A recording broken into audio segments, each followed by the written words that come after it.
Welcome to Believers Talk, and here it is, January 1st, 2019. Happy New Year, everybody, by the way. Hope you all have a great New Year. Hope you all had a safe New Year's Eve yesterday. But here we are, January 1st, and we already got some changes for the Buffalo Bills. Some big news coming out of Buffalo regarding our offensive line coach. What does that mean for Brian Daboll, our offensive coordinator? Does that mean he's gone, or does that mean that he's probably going to stay for another year, right? I mean, what does that mean?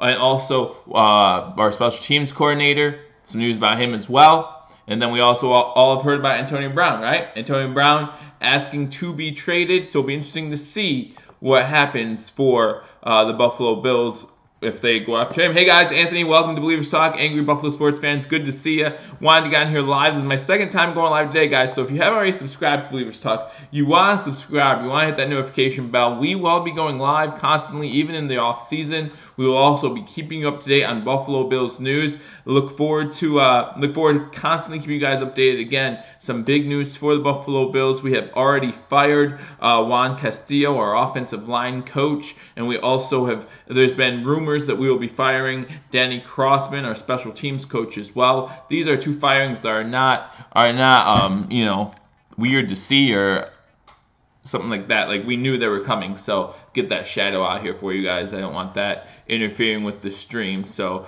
but I want to talk about our offensive line. How bad was our offensive line in 2018? And guys, it was pretty bad. It was pretty bad. So you look at our offensive line from 2018, as far as sacks allowed, the Buffalo Bills were ranked 17th, allowing 41 sacks.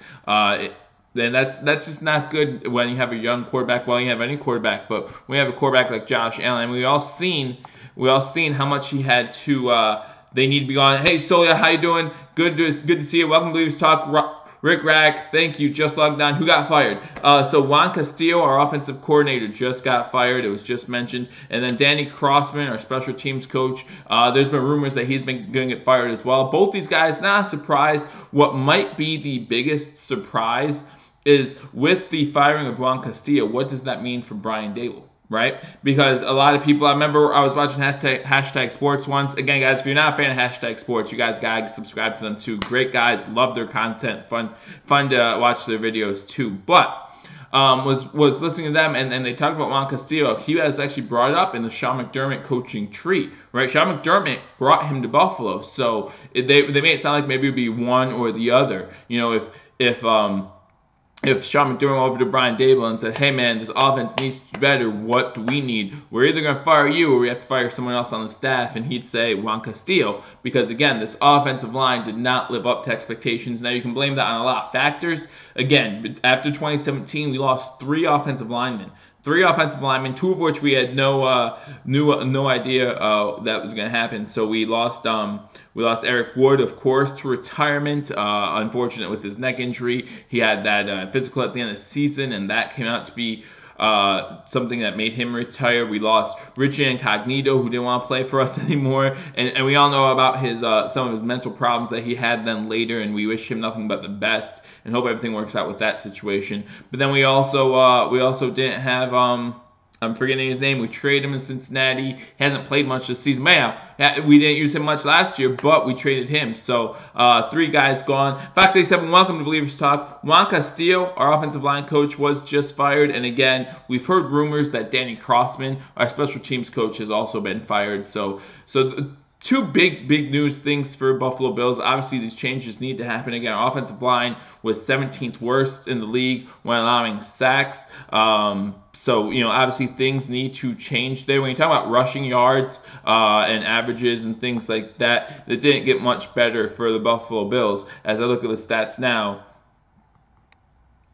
Buffalo ranked 21st in the league in rush averages allowed as well. So obviously some improvement needed on that offensive line. We all know that offensive line was makeshift most of the season, and we all knew that it was not that great of an offensive line. We all know what Josh Allen had to work with, and that's also had to come into effect when we talk about Josh Allen's production on the field. We've seen him tuck and run a bunch too, and the reason why that is sometimes is because he doesn't have a lot of time to look through all of his progressions. I've been one personally, who's been on here fighting, saying that Josh Allen needs to throw the ball, find his progressions before he takes off. Well, it's hard to do that sometimes when you're running for your life pretty much immediately. So it's good to see these changes. We need to draft O-lineman and wide receiver. Absolutely, we'll need to get new O-lineman and wide receiver. There are a lot of O-linemen coming out in free agency, and we'll talk about that in a future episode of Believers Talk 2. So we might look at the free agent market for offensive linemen, because again, you look at the Bills' salary cap money going into 2019, we're actually at third best in the NFL with salary cap. I believe we're sitting at like somewhere between $86 and $87 million of salary cap money to spend going into next season. So we may look at free agency for those O-linemen, and we're talking wide receiver. While we're talking about wide receiver, let's talk about one big name wide receiver who has to be traded today, and that's Antonio Brown. Antonio Brown of the Pittsburgh Steelers asked Mike Tomlin and ownership of the Pittsburgh Steelers if he can be traded. There was, when Mike Tomlin came on the air after the Week 17 game, it sounded like the reason why Antonio Brown did not play is just due to the fact that he was not healthy enough to play, and they wanted to play the guys who have been practicing all week. That has turned out not to be the case. It turns out that there has been issues between Antonio Brown and Ben Roethlisberger and Mike Tomlin, and that has led to Antonio Brown asking to be traded. And you know who has a decent amount of cap space, as I just mentioned, to sign or to trade for Antonio Brown? Be us. The Buffalo Bills might have what it takes to trade for an Antonio Brown. Now, what would it take to get an Antonio Brown, you ask? And that's a great question. It would probably take a first-round pick, right? And are we willing to give up a first-round pick for Antonio Brown? And more. I mean, it would take more than that as well. Are we willing to give it up for Antonio Brown? Because you're looking at the Buffalo Bills wide receiving core. If we do, let's say we do that. Let's say we trade for Antonio Brown. We would then have Antonio Brown, then have Robert Foster, then have Zay Jones. That would be a great three-man wide receiver crew, and then our fourth guy, we can get someone on there. You never know. You never know what would happen, but that would actually help us when it comes to drafting, right? We would not then have to draft a number one wide receiver in the first round. We could look somewhere else in the first round of the draft to fit our needs. So it's going to be interesting to see what we do. Antonio Brown, obviously, when he requested a trade, they did mention the fact that even though he requested to be traded, it wasn't like a must, right? Antonio Brown's a team guy. He's really a good team player. We've seen that in the past. So I don't think he'll do anything like hold out or anything like that. He is 30 years old. I know, I understand that. And someone on Twitter posted that on draft day, I guess the Buffalo Bills called him. We were a pick or two away, and we called for Antonio Brown on draft day, but then the Pittsburgh Steelers called right before us, and they had the pick right before us, and they picked Antonio Brown with that pick, of course. So we've called before. Will we call again? Excuse me. Yeah, exactly. 5'6", he's a good veteran wide receiver, and that's exactly what we're saying we need. Well, if that's what we need to help these young guys, to help the Robert Fosters, to help the Zay Jones, to help the Ray McLeods, if that's what we need, bam, he's right there. We got him. Then let's say we pick up a Jeremy Curley type player. Not saying Jeremy Curley, but a Jeremy Curley type player as our number 4.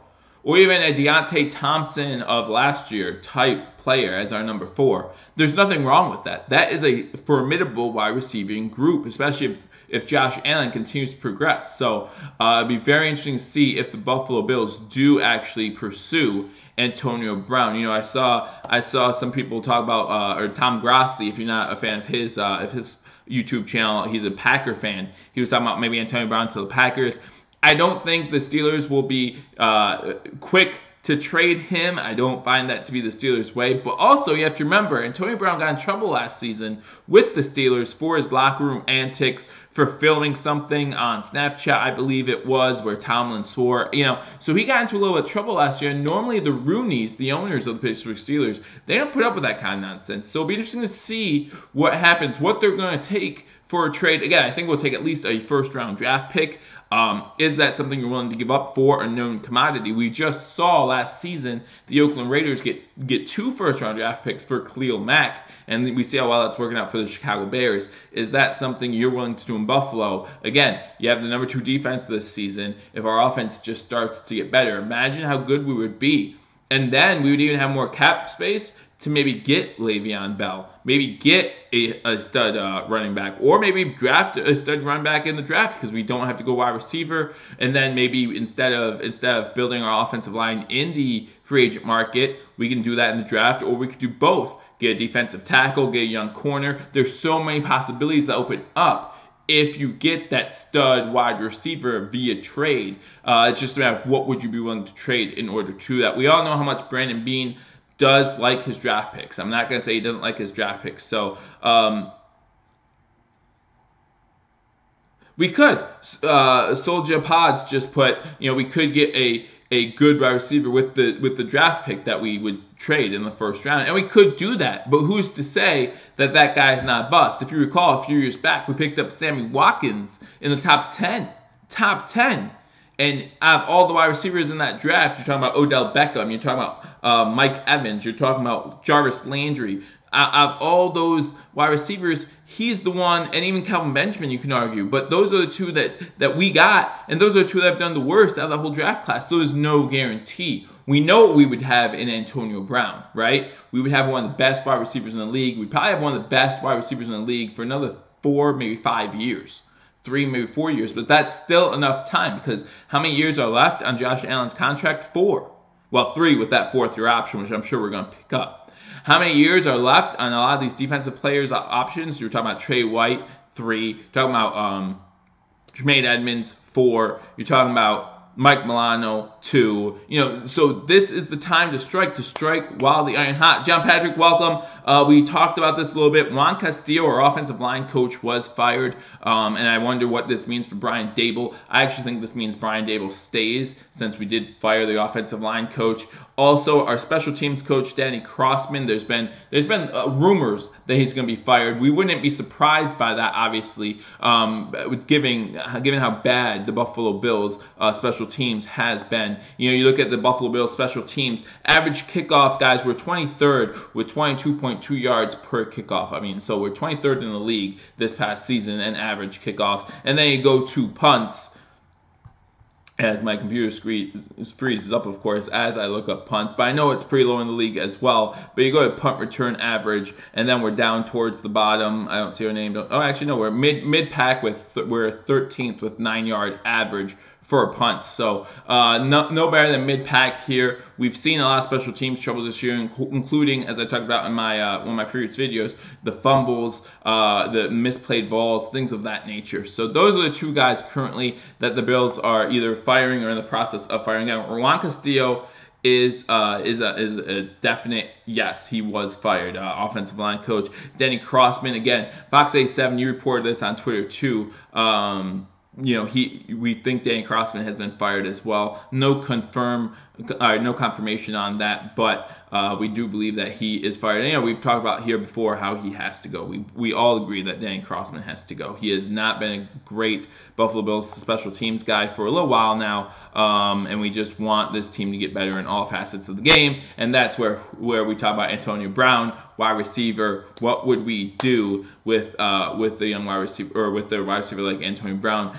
Sammy Watkins would be nice, not in our offense as was proven before, but with a different quarterback, maybe Sammy Watkins would be better, right? Maybe Sammy Watkins would be a good pickup at this time to get him back on this team, but would it be worth it to trade for someone who we know is going to be good in Antonio Brown? Or would Antonio Brown want to come to a team like Buffalo, who again is a run-first team? But so is Pittsburgh, right? You look at Pittsburgh. Pittsburgh is built around the same blue-collar, hard-nosed football that the Buffalo Bills are. Rely on your defense, run the ball, throw when you have to throw, make some plays downfield. We've all compared, or at least a lot of us have compared, Josh Allen's physical physique to a Ben Roethlisberger. His arm is better than Ben Roethlisberger's. So would it be that much of a transition for Antonio Brown? I don't know. That's something Antonio Brown has to decide. Again, I don't know how fast the Steelers are to say, oh, you want to trade, let's trade you. I don't know how the salary cap numbers would work. Haven't looked into that yet. Just this is breaking news of the day, January 1st. Again, Happy New Year, guys.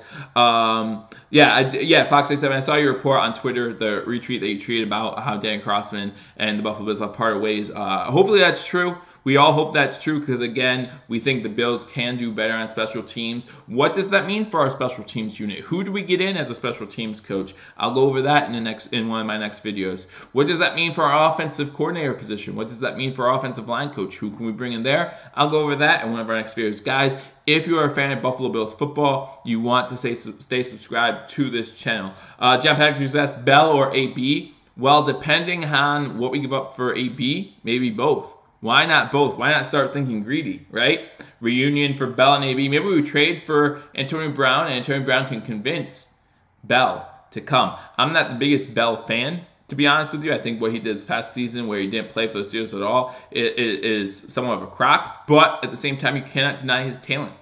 You cannot deny his talent.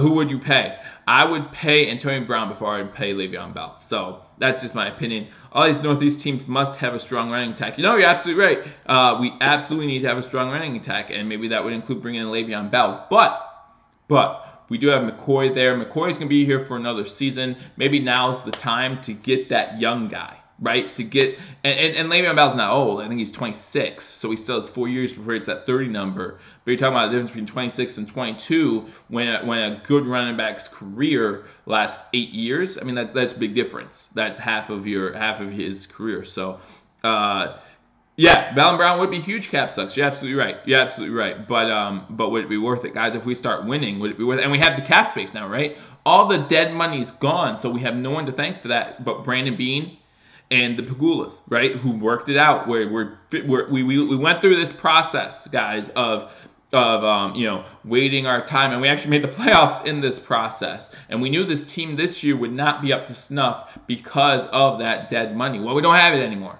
Dead money is not an excuse. Salary cap is not an excuse. In order to win, you have to spend money. And I understand that Le'Veon Bell and Antonio Brown would be big money hits, but now's the time to spend that kind of money on that type of talent, because of a lot of our talent. Like you talk about Josh Allen, you talk about Tremaine Edmonds, you talk about Tre'Davious White, you talk about Matt Milano, you talk about some of our best players. Currently, we don't need to sign to big contracts because they're still under the rookie contract. So now's the time to spend that kind of money. Pittsburgh was a mess this year, but Pittsburgh also didn't have Le'Veon Bell the whole season. So, maybe the culture in Pittsburgh is more than just two players. I was surprised Crossman wasn't fired before Castillo. Well, we don't know that he was or wasn't, is the thing. Just because it hasn't been reported yet doesn't mean that it didn't already happen. The coach, the NFL still does a pretty good job. Teams still do a pretty good job at letting the media know what they want the media to know when they want the media to know it. Right? So, again, as Fox 87 pointed out, we have heard inklings that Danny Crossman has been fired. And we know for a fact that Juan Castillo has been fired. So, does McDermott want a star on his team? That's a great question.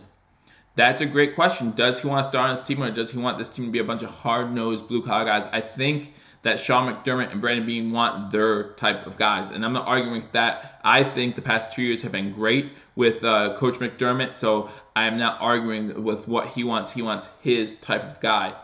But what do you balance out here when it comes to winning? Winning your guy at some point you have to tip the scale to talent, right? I mean, Antonio Brown's that type of talent where he could definitely just make your team better automatically.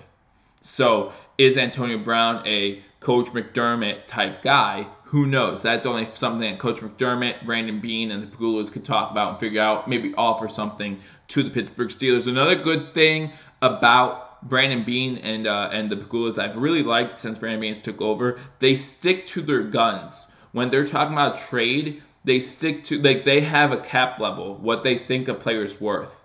Every trade that they've done so far, it seems this way. And they're not going to go above that. They're not going to reach for something just because another team asks for a little bit more. No, they're going to stick to the guns. So I trust them when it comes to making this type of trade. We know that Antonio Brown would cost money. We know that Le'Veon Bell would cost money. Obviously, we need to spend money to win, so why not do it now? That's my question. I'm not saying I like Le'Veon Bell. In fact, if you've watched previous videos, if you just heard me 5 minutes ago, not a fan of Le'Veon Bell. But you can't deny his talent. Okay? I am a fan of Antonio Brown. And you can't deny his talent either. So we'll see what happens. But yeah, Fox says, I'm right. They both need to go, both Crossman and Castillo. So that's the big news basically today. The rest is just speculation, of course, which we'll get into in another video at some other time. We shoot a fourth on running back, and that's the good thing about running backs. You can find them later in the draft, right? You don't need to use a first, because I mean, there's no Saquon Barkley this year, right? There's no one like that, but you can use a later pick up a good running back, and go from there. But big news today: Juan Castillo, offensive line coach, fired from the Buffalo Bills. Inklings and rumors have it that Denny Crossman has also been fired from the Buffalo Bills roster. So I just want to get on here and let you know that. Was Bell a second or third round pick? I believe Bell was a second round pick. I'll look it up for you real quick while I have you all on here, just for fun, just so you know you can get your information from here on Believers Talk. So Le'Veon Bell was a second-round pick, 48th overall in the 2013 NFL draft. He is currently, as I said earlier, 26 years old. So still a few good years left. Still a good 7 miles left on those tires. So guys, if you haven't already, hit that subscribe button. We will keep you updated on Believers Talk on all Buffalo Bills related news. We will keep you updated on the NFL playoffs as those begin. Have 2 videos coming out these next 2 days about the AFC and NFC playoffs. If you haven't already been following me on Twitter, I have a poll question up on Twitter. Which game do you want me to do live reaction to for this Saturday or Sunday as the playoffs begin? And if you've been here, we live stream every single Buffalo Bills game. I go on here a bunch, give you guys as much content as I possibly can to keep you all updated on the Buffalo Bills and Buffalo sports. Look forward to keep you updated on the Buffalo Bulls as we get closer and closer to March Madness. We all remember what they did last year, March Madness. Now they're ranked for the first time in school history. I'll keep you updated. Those Buffalo Sabres being frustrating lately. You thought for a minute there they were definitely a shoo-in for that playoff spot. Now it's looking like they're going to have to fight for it. Maybe not get there quite this year, but we'll see. We'll see. Still a long season left to go. I'll keep you updated on them. And then, of course, our Buffalo Bills, baby. Keep you updated on those Bills 24/7. So you want to subscribe to this channel, hit that notification bell, like this video, leave a comment. Always willing to talk to my fans. I enjoy every single one of you, so thank you for joining my Believers Talk. I'll see you soon, but until I do, go Bills.